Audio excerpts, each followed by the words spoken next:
Picture the Roman frontier in 9 AD. Emperor Augustus is in power. The empire is sprawling, and the legions are busy policing newly claimed regions east of the Rhine. Enter Publius Quinctilius Varus, a Roman general, leading a force that historians estimate at around 20,000 men.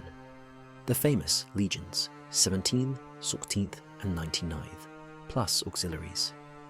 They're tasked with pacifying what Rome called Germania Magna, a place teeming with dense forests, suspiciously tall trees, and even taller local warriors. But instead of a grand Roman parade, history gave us the disaster of Varus. Arminius, a Germanic chieftain raised partly as a Roman auxiliary commander, lured Varus's legions into the Teutoburg forest. Then, under torrential rain, muddy trails, and cunning ambush tactics, the Roman columns got pinned in a multi-day rout, culminating in the near annihilation of all three legions. To put it lightly, Emperor Augustus might have said, "Varus, give me back my legions," as the story goes. But what if the coin flipped? Let's imagine the Romans suspected the trap, or maybe they formed a better defensive formation in the forest. So Varus's forces rally. They keep discipline under those broad, battered shields. But Arminius underestimates the Roman resilience, failing to break their lines. Then, in this hypothetical timeline, the legions push back, eventually forcing Arminius to retreat. Yes, it's alternate history, but let's keep going. A few Roman centurions might even pick up Arminius's feathered helmet, wave it triumphantly, and say, "Not today, barbari." If the Romans had emerged victorious at Teutoburg, they would likely have sustained casualties, perhaps losing 2,000, 4,000 men instead of nearly the entire 20,000. But they'd still hold the field.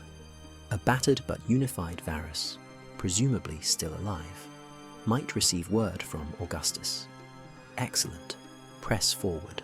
With the Germanic confederation's morale shattered, other tribes might surrender or negotiate. In real history, some tribes had been on the fence about Roman rule. After a big Roman victory, many might scurry for those sweet Roman trade deals and, well, not get hammered by the legions. Time for a little break. Because if you're envisioning a glorious Roman Empire spanning all the way to the Elbe River, let's remind ourselves, the Romans weren't exactly gentle overlords.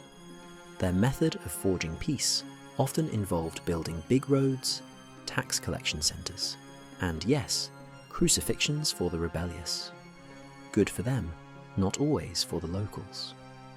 Still, from an economic vantage, Roman infrastructure could catalyse commerce, roads, urban centres, like how Gaul eventually thrived under Roman administration. If your eyes started drifting, picture this. You, a humble Germanic villager, watch these unstoppable legionaries come knocking, building a stony highway in your backyard, speaking Latin, and changing your entire lifestyle. You might think, maybe resisting them isn't worth it. Then you'd trade your furs for Roman wine. Could be worse. So, with a victorious Teutoburg, the empire might push its frontier, limes, eastward from the Rhine to somewhere near the Elbe, a major river further into Germanic territory. Historically, Emperor Augustus had considered establishing the Elbe as Rome's boundary. If Teutoburg never turned disastrous, that plan might well unfold. Forts would sprout up, supply routes lined with watchtowers, and within a decade or two, new Roman provinces could appear. Maybe Germania Magna as an official imperial province, instead of the truncated region we actually saw. But let's not assume a quick, easy integration. Romanization took time. Gaul was gradually Romanized over a century or more.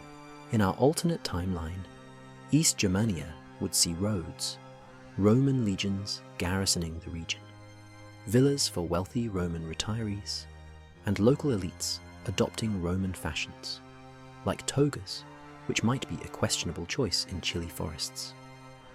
Over time, local tribes either assimilate or keep pockets of resistance. For the empire, a successful German conquest might provide additional tax revenue, farmland, and recruits for the legions. Meanwhile, the distinctive Germanic culture might mix with Roman institutions even more heavily. Imagine Roman amphitheatres in the heart of Saxony. Kind of wild, right? If Rome entrenched itself east of the Rhine, we might not see the same sort of unstoppable Germanic migrations centuries later. The famous 5th century collisions that contributed to Rome's fall, like the Visigoths and Vandals pushing west, could be drastically different. Perhaps these tribes would be Romanized well before the empire started to decline. Could this have delayed or altered the Western Roman Empire's fall in 476 AD? Possibly. But there's a flip side. A larger empire also means more border stress. Let's face it, the bigger your territory, the more you got to garrison it. Then you risk overextension, like someone trying to show off how many plates they can spin simultaneously. So ironically, an expanded Roman frontier might accelerate economic strain or internal power struggles. Also, the empire's biggest threats eventually emerged from Central Asia, the Huns, and the steppe zones, factors not easily quelled by a single victory in a forest. So, if we tie a big red ribbon on this scenario, the Roman Empire might incorporate more Germanic lands, shift historical migration patterns, and possibly evolve into a more robust superstate, or collapse from overreach. Then, by the time we get to the 3rd or 4th century, we might see fewer barbarian invasions from the east. Instead, maybe the empire invests in an advanced string of fortifications from the Elbe to the Danube, morphing into something akin to a Western superpower, for a while anyway. We can only guess how it'd all end.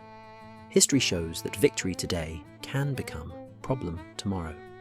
As Tiberius or Augustus might say, controlling Germania is easy until you meet the next Arminius. In real life, Varus lost those 3 legions in the dark woods, setting a symbolic limit to Roman expansion. Augustus never again tried to conquer Germania fully, and the Rhine remained a stable frontier for centuries. The Teutoburg disaster shaped Europe's cultural boundaries in ways we still see. But in this alternate what if, the Romans overcame that trap. This means roads, legionary bases, Roman villas in the heart of Germania. Perhaps the word German today might evoke something more akin to Roman Latin cultural admixture. Then again, the unstoppable tide of historical change might have eventually spelled trouble for Rome anyway, just later, or from a different direction. And there you have it, one pivot in a murky forest, and the entire tapestry of Europe might shift. If you enjoyed that quantum leap into an empire that never lost Teutoburg, subscribe for more historical sliding doors. Then, who knows, maybe next time we'll wonder, what if Cleopatra had invented rock music? Just kidding. Or am I?